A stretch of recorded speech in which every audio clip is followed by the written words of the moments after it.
ప్రస్తుతం గత 4 రోజులుగా కురుస్తున్నటువంటి వర్షాలు మరియు ఇంకొక 4 రోజుల పాటు వర్షాలు కురిసే అవకాశం ఉన్న నేపథ్యంలో వ్యవసాయ శాఖ ద్వారా రైతులకు వివిధ పంటల్లో తీసుకోవాల్సిన జాగ్రత్తలతో పాటుగా వాతావరణ ఆధారిత సూచనలను అందించే క్రమంలో ఈ రోజు శివాయపల్లి, కోమటిపల్లి, రామాయపేట గ్రామాలలో వరి, మొక్కజొన్న, పత్తి పంటలను ఇన్ఛార్జ్ సహాయ వ్యవసాయ సంచాలకులు రాజనారాయణ సందర్శించి రైతులు వివిధ సూచనలు అందజేయడం జరిగింది. ఈ సందర్భంగా ఆయన మాట్లాడారు. వర్షాలు ఉన్నాయని వాతావరణ శాఖ సూచించిన నేపథ్యంలో రైతులు పలు జాగ్రత్తలు తీసుకోవాల్సిందిగా వ్యవసాయ శాఖ ద్వారా రైతులకు విజ్ఞప్తి చేయడం జరుగుతుంది. ముఖ్యంగా మనకు వర్షాలు బాగా కురిసినప్పుడు పొలంలో కానీ వివిధ పంట క్షేత్రాల్లో నీరు నిలబడి మురిగిపోయే అవకాశం ఉంటుంది. కాబట్టి ఈ నీరు అన్నిటి కూడా బయటికి పోవడానికి మురుగు కాలువలను ఏర్పాటు చేసుకొని వీలైనంత తొందరగా ఈ నీటిని బయటికి పంపించుకోవాల్సి ఉంటుంది. ముఖ్యంగా ఈ సమయంలో ఎవరైనా నాటు వేసుకోవాల్సి అనుకున్నా, లేకపోతే ఎరువుల పిచికారీ కానీ, పురుగు మందుల పిచికారీ కానీ, పైపాటుగా ఎరువులు వేయాలనుకున్నా కూడా ఈ 3 నుంచి 4 రోజుల పాటుగా వాయిదా వేసుకోవాల్సిందిగా రైతుల్ని సూచించడం జరుగుతుంది. అప్పుడప్పుడు ఈ వర్షాలు మనకు ఉరుములతో పాటు పిడుగులు పడే అవకాశం ఉంటుంది. కాబట్టి రైతులు ఎట్టి పరిస్థితుల్లో చెట్టు కింద నిలబడరాదని సూచించడం జరుగుతుంది.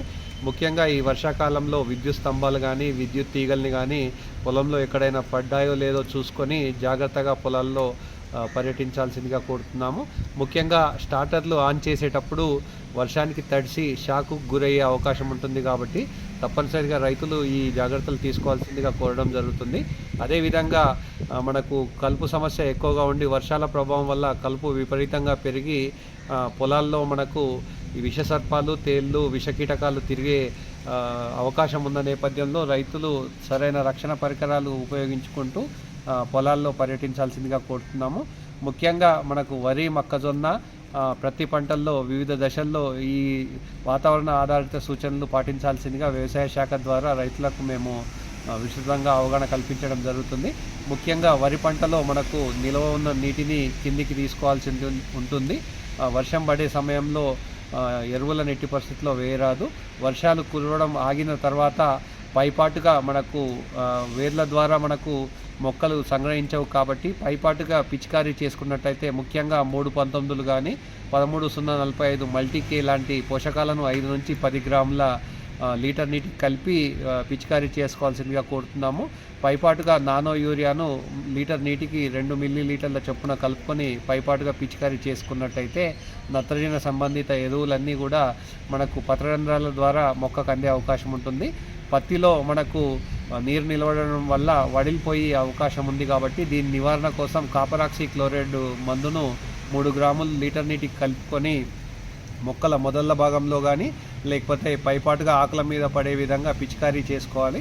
ఈ ప్రక్రియను వారంలో 2 సార్లు చేసుకున్నట్టయితే మొక్కలు కోలుకునే అవకాశం ఉంటుంది. పోషకాల విషయానికి వచ్చినట్టయితే యూరియాను 5 నుంచి 10 గ్రాములు, లేదంటే 319 లేదా 13-0-45 పోషకాలను పైపాటుగా నీటిలో కలుపుకొని పిచికారీ చేసుకున్నట్లయితే మంచి ఫలితాలు ఉండే అవకాశం ఉంటుంది. మొక్కజొన్నలో నీరు నిలబడి, అంటే ముఖ్యంగా శాఖీయ దశలో నీరు నిలబడడం ద్వారా మొక్కలు పచ్చబడే అవకాశం ఉంటుంది. భాస్వరం లోపం కూడా గమనించే అవకాశం ఉంటుంది. వీటి నివారణ కోసం భాస్వరం ఎరువైనటువంటి నానో డిఏపిని 2 మిల్లీలీటర్ల నీటికి కలిపి పిచికారీ చేసుకోవాల్సి ఉంటుంది. లేదా 319 కానీ 13-0-45 వంటి పోషకాలను పైపాటుగా పిచికారీ చేసుకోవడం ద్వారా, ముఖ్యంగా వేరు వ్యవస్థ ద్వారా ఇప్పుడు ఉన్న పరిస్థితుల్లో మొక్క సంగ్రహించదు. కాబట్టి మొక్క శక్తి విహీనమయ్యే అవకాశం ఉంటుంది. ఈ తక్షణ శక్తి కోసం ఈ మనం సూచించినటువంటి పోషకాలను పైపాటుగా పిచికారీ చేసుకోవాల్సిందిగా రైతులకు సూచించడం జరుగుతుంది. వర్షాలు కురవడం ఆగిన తర్వాత మనము కలుపు నివారణ కోసం, అదేవిధంగా అధిక తేమను నివారించుకోవడానికి మనకు పశువులతో దుక్కి చేసుకున్నట్టయితే మంచి ఫలితాలు ఉండే అవకాశం ఉంటుంది. కాబట్టి రైతులందరూ కూడా ఈ జాగ్రత్తలు పాటించాల్సిందిగా కోరుతున్నాము.